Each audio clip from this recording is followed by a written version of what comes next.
사도행전 13장은 사도행전 28장까지 되어 있는데요. 사도행전 13장은 굉장히 중요한 장입니다. 왜냐하면 이제 그 이방인의 사역이 시작되는, 그러니까 이제 바나바와 바울을 따로 세워서 이 안디옥 교회에서, 이 안디옥은 수리아 안디옥입니다. 안디옥이 두 군데가 있는데, 이 수리아의 안디옥이라는 지역과 피시디아 안디옥이 있습니다.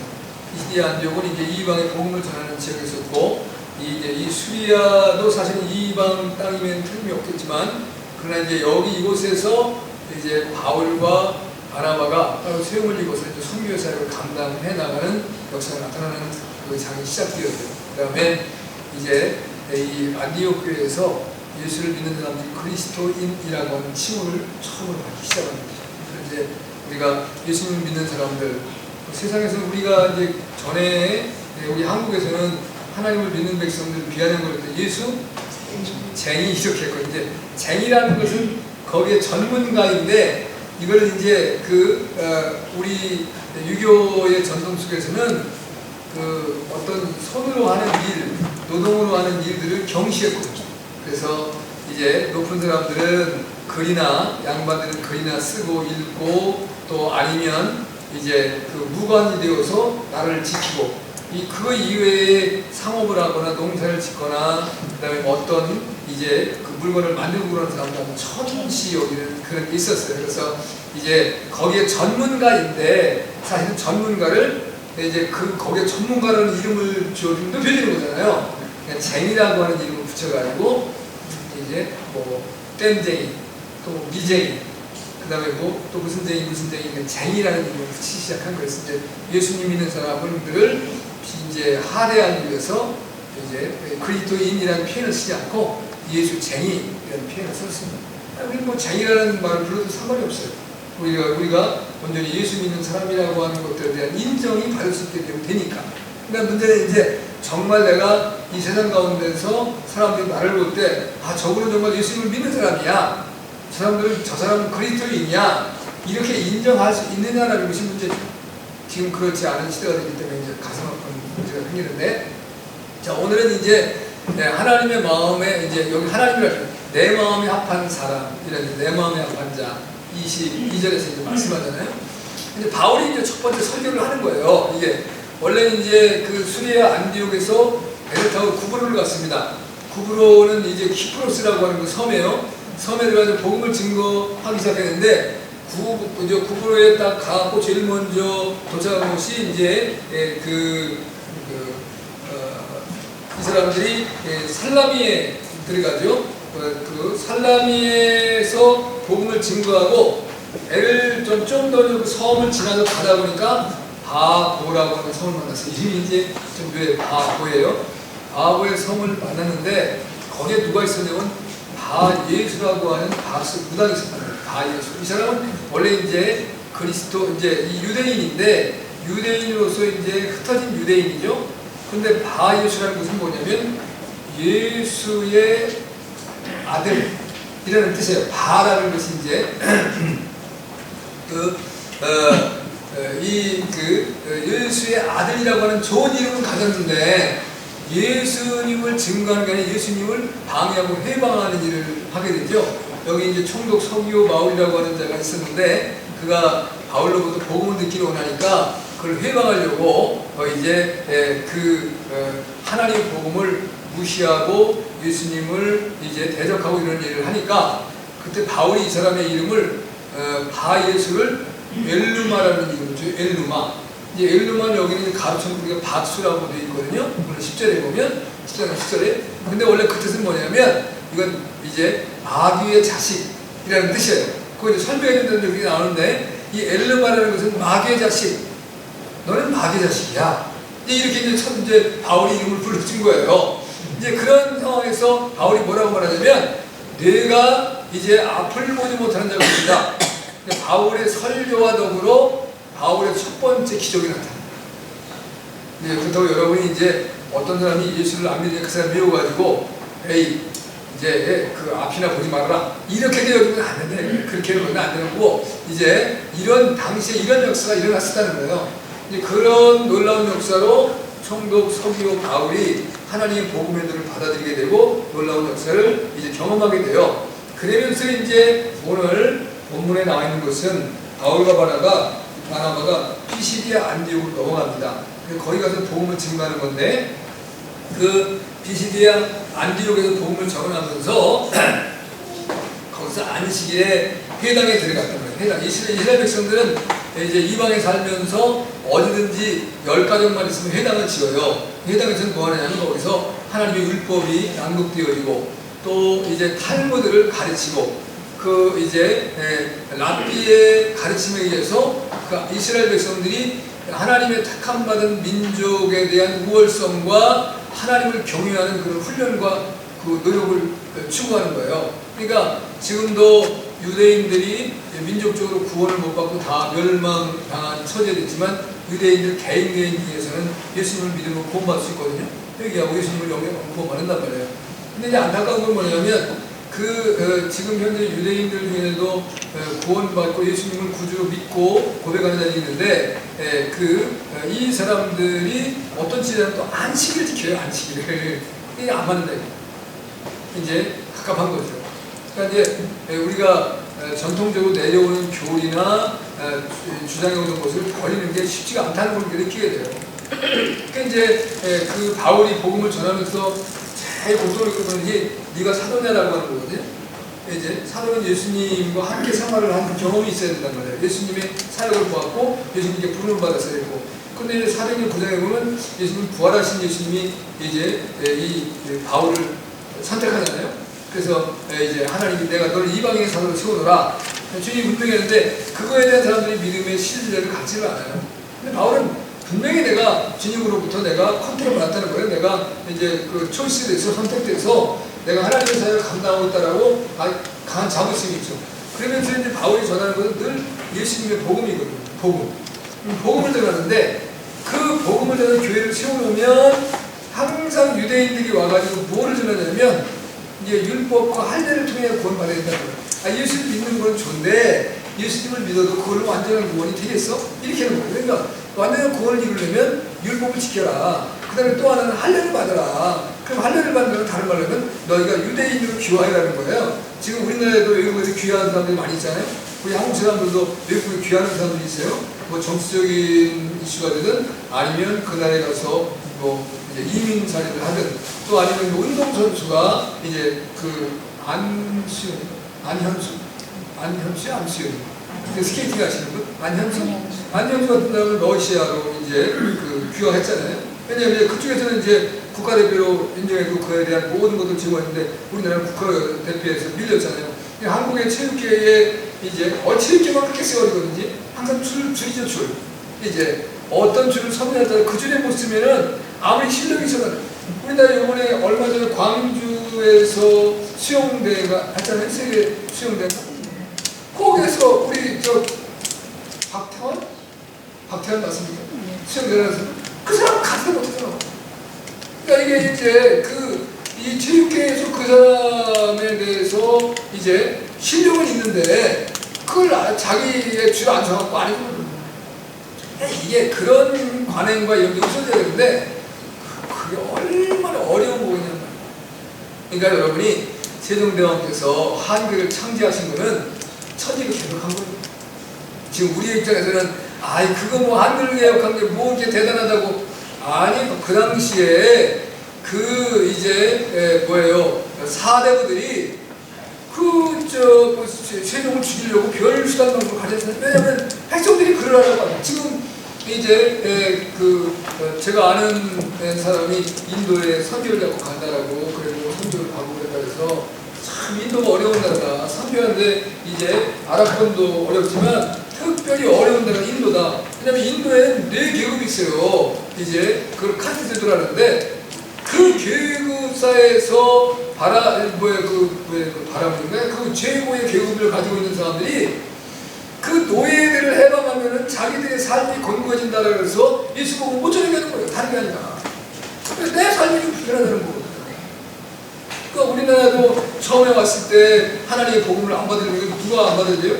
양반들이 안 받아들여요. 왜냐하면 여자들이 감히 어디 여자가 그 다음에 어떻게 종이 이제 그 주인하고 한 상에서 밥을 먹고 같이 하나님의 말씀을 들어요. 그러니까 처음에 한국교가 들었더니 중간에 답을 쳤다니까요. 그래갖고 한쪽에는 남자들, 애들. 들어오는 것도 다르고 문도 나가는 문도 달랐어요.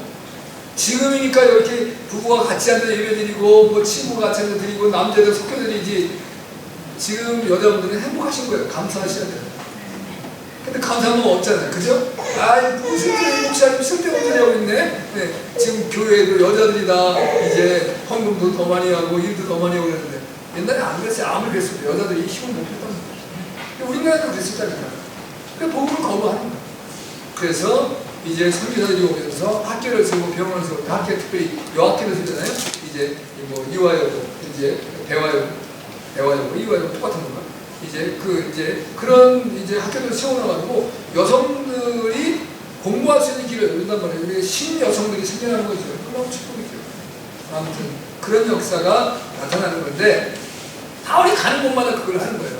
그러니까 바울이 오는 걸 복음을 전하는 겁니다. 복음을 증거하면서 역사를 얘기해요. 역사. 그냥 얘기를 하면 사람들이 안 들을 거 아니에요. 그러니까 이스라엘은 나라가 형성되고 그 나라가 이끌어오면서 하나님이 어떻게 개입하시고 간섭하신 것에 대한 역사를 다 얘기해 주는 거예요. 그거를 이제 애굽의 종살이에서 나와서 그 이제 광야 40년 동안 가는 동안 하나님 몇 번 이제 이스라엘 백성들이 거역한다래요? 하나님 대적한다래요? 10번이에요. 10번 했더니 10번. 나 이렇잖아, 이렇게.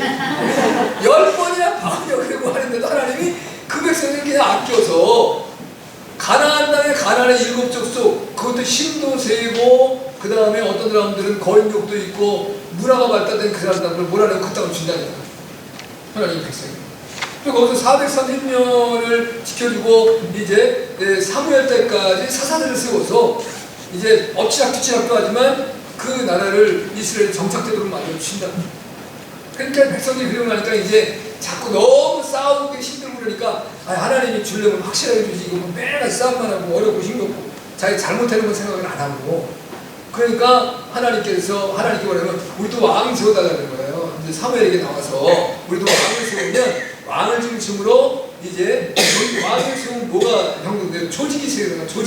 조직 사회를 만들어서 군사도 만들고 1차 천리로 착착 움직여 나가서 우리도 이방 이런 사람들 같이 무슨 나라를 견고하고 튼튼하게 지켜서 어려움이 없게 하자. 하나님께서 제일 처음에는 이제 왕은 내가 너희의 왕이다라고 말씀하잖아요. 내가 너희를 통째로 너희를 다스리겠다. 너희 다 지켜준다. 싫다는 건 아니겠어요. 그러니까 이제 누가 승진이 나죠. 이제 사무엘이 화가 나는 거예요. 이 백성이 참으로 교만하고. 근데 하나님께서 허락해서 대신 왕을 세우면 너희의 모든 재산이 왕의 것이 될 것이고 너희는 왕의 노예가 될 것이고 그리고 이제 너희는 나중에 후회하는 삶이 될 것이고 이런 얘기를 해주는데 그런데 그래도 좋다는 거예요. 왕만 세워도 안 되는 거예요. 어떻게? 왕을 세우잖아요. 왕 세워가지고 그날만 초대 왕이 사울이 돼요. 사울이 초대 왕이 되는데 40년 동안을 통치해. 근데 사울을 제일 처음에 얼마나 경청하는지 모르겠어요.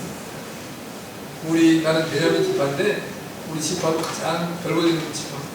또 우리 아버지는 키스인데 우리 아버지는 뭐 대단한 사람도 아니고 거기다 나는 더 부족합니다. 이 겸손했었는데 왕이 되고 나서부터는 뭐에 초점을 맞추냐면 백성들의 비율을 맞춘다는 거예요. 백성들의 자기를 왕으로 안 세우려고 해요. 아니 무슨 베냐민 지파의 기스 집안에 무슨 왕이 나오냐 하고 다 듣거든요. 근데 하나님이 세워줬는데 백성들이 거역을 해요. 나중에 이제 그가 블레셋 백성들이 이스라엘을 괴롭히니까 하나님의 열심과 하나님의 신이 감동하니까 이 사울이 나가서 그들을 다 물리치는 거예요. 그러니까 이야 이 사울이 보통이 아니네. 백성들이 그때부터 조금 인정하기 시작해요. 근데 그러다가 또 이제 사울이 나가서 예언자 중에 예언을 해. 그러니까 이거 하나님이 세우셨나. 그러니까 그런데도 그 백성들이 자기를 처음에 거부했다라고 하는 그 상처가 이 사울의 마음을 확 찾아옵니다. 그래가지고 국가가 평안할 때는 문제가 없는데 국가가 약간 위기가 생기고 대적이 침범해 올라오면 백성도 눈치가 보이고 저 백성들이 나를 버리면 어떻게 하나. 내 왕의 이 지위가 흔들리면 어떻게 되나. 그러니까 백성들의 눈치를 보기 시작한다. 그러면서 망하는 겁니다. 결국은 하나님의 말씀을 순종하기보다 백성들의 눈치를 보다가 이 사람은 이제 구원도 놓쳐버리고 왕위도 빼앗기고 하루아침에 자기가 세 아들과 사부제가 하루아침에 죽어요. 블레셋 백성들. 얼마나 큰 비유입니까? 그래서 그 이후에 하나님께서 기스의 여자들, 그 다음에 이세의 그 아들들 중에서 내가 다윗을 세웠다. 다윗을 보니까 내 마음에 합한 자다. 하나님이 이렇게 말씀하셨어요. 자, 하나님께서 이제 사울을 버리기로 작정하시고 사무엘에게 베들레헴에 가라 그래요. 베들레헴은 기스라는 사람이 있는데, 이세라고 하는 사람이 있는데, 그 이세의 아들들 중에 하나를 왕으로 예선해라. 다윗은 기름 부음을 세 번 받아요. 근데 그때 이제 첫 번째 예선에서 기름 부음 받는데, 근데 이제 제일 첫째 아들이 엘리야예요. 엘리야는 굉장히 뛰어나고 훌륭한 아들입니다. 근데 그 아들에게 하나님 여기 왕감이 왔네요. 아니다. 그래서 사무엘이 깜짝 놀라는 거죠. 네. 그 다음에 둘째가 이제 아비나답인가? 맞아. 아비나답이 왔는데, 아비나답 보니까 그것도 이제 준수했더니 그것도 아니다. 셋째가 쌈마가 왔는데 그것도 보니까 하나님 아니다 그래요. 그 7명이 다 지나가는데 아니래요. 그러니까 하나님 없는데요? 그 아비한테 물어봐라. 그냥 아버지한테 물었더니 하나가 더 있는데 양을 키우고 있다. 이렇게 오라 그래요. 막내가 양을 키우고 왔어. 그 다윗이. 저는 이제 제가 지금 소설을 하나 쓰는 겁니다. 여러분은 이제 이건 믿지 마세요. 저는 제 소설이에요. 성경에서 이제 항상 부끄러운 것도 다 밝히고 그랬는데 내가 볼 때 다윗은 처음에 아들이 아니었을까라는 생각이 듭니다. 이제 이세에 이건 내 생각이에요. 그건 성경에 없어요. 내 역사에 보면 발견 안 됐어. 근데 내가 아무리 기도를 하고 봐도 이 아버지가 이 자식을 이렇게 막대할 수가 없는 거예요. 똑같은데 여러분이 자녀를 예를 들어서 몇 명의 자녀가 있어요. 그 자녀 있으면 자녀 중에 다 소중한데 부모님의 마음에 제일 많이 가는 자식이 누구예요? 네? 막내 자식이 제일 부모님의 마음에 가요. 그러면 대한민국 사람은 막내 자식에게 마음이 가는데 이스라엘 사람은 막내 자식한테 마음이 안 가? 이게 있을 수는 없는 일이잖아요 이게.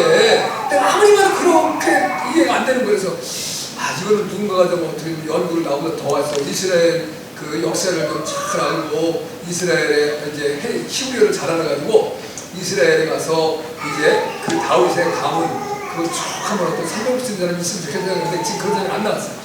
내가 그런 사람 못 만났고 그래 만나보면 좀 알겠어요. 근데 이거는 여러분 제가 소설을 했어요. 성경이 아니에요. 여러분 믿지는 마라. 내가는 그런 감이 든다 이거예요. 그래 아무튼 왔어요. 그랬더니 하나님께서 기름을 부어요. 기름을 붓습니다. 근데 하나님이 이렇게 말씀하시죠. 사람들은 뭘 본다고요? 외모를 본다는 거예요. 자, 우리 이제 딸이 이제 어제 이제 오늘 이제 그 창립 기념주일이니까 어떤 좀 교회를 가야 되고 남편이 이제 원래 어제가 대기였고 오늘 이제 일본을 갔다 오는 건가 하는데 지금 일본 문제가 있고 그 다음에 저쪽 그 홍콩 문제가 있어가지고 지금 대한민국의 그 항공사들이 다 적자고 있습니다. 굉장히 어렵습니다. 그러니까 일본 이제 노선이 취소돼 버린 거예요. 그냥 갑자기 이제 그 베트남으로 가게 돼가지고 이제 내가 와야 된다고 하더라고요. 갔다가 오는데 이제 제가 약간 또 딸이 점심을 해서 보리밥을 사줬는데 난 보리밥만 먹고 싶은데 또 이제 빈대떡을 또 시키더라고요. 너 뭐 이렇게 많이 시키냐? 막 이렇게 드시. 또 사주는 것도 그거 안 먹으면 나중에 안 사주잖아. 우리 아내가 늘 그래요. 그러니까 당신이 먹기 싫어도 이제 나 생각해서 먹으라 이거. 나는 자기들이 사주면 먹는다는 거예요. 근데 됐다 되면 나중에 안 사준다는 거야. 그래 이거 먹자. 기가 좋다. 먹었더니 이제 배가 좀 꽉 차더라고. 아이 가다가면 졸리겠다. 그래서 커피를 한 잔씩 사갖고 오면서도 미연이가 이제 아빠는 성경을 듣고 싶겠지만 그 컬투쇼라고 하는 그게 이제 방송에 나오는데 그 라디오 틀면 그 아주 깔깔대고 웃기고 그래가지고 졸리지 않고 다 집에 갈 수 있을 거예요. 그러니까 네가 그럼 틀어놨더니 걔가 이제 뒤에서 이제 라디오 틀어가지고 그 컬투쇼가 나왔어요. 어제 내가 이제 재밌는 얘기를 하려고 하는데 이거는 그냥 여담인 거예요. 그 고등학교 때에 이제 그 선생님이 여자 선생님인데 뒷모습이 정말 아름다운 선생님이셨다는 거예요. 근데 그 학생이 이제 그때의 기억을 해서 컴퓨터에다가 편지인가를 보내서 그 사회를 읽어주는 거야. 근데 그 선생님의 뒷모습만 보면 모든 사람들이 황홀하대. 너무 선생님의 뒷모습이 아름다워서.